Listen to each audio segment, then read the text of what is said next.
कोल्हापूर जिल्हा घर कामगार संघटनेची वार्षिक सभा कॉम्रेड शहजाद मुजावर यांच्या अध्यक्षतेखाली पार पडली।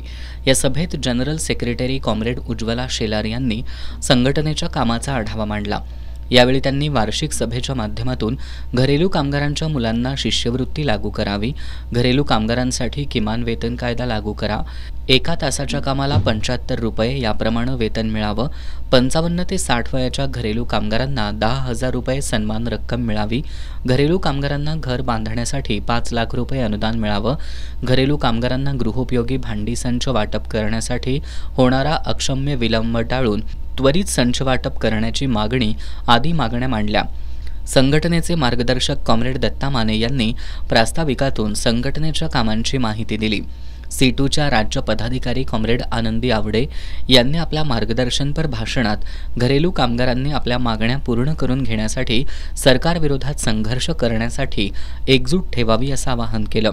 या सभेला कॉम्रेड सदा मलाबादे, धनाजी जाधव, लता जाधव यांच्यासह घरेलू कामगार उपस्थित होत्या।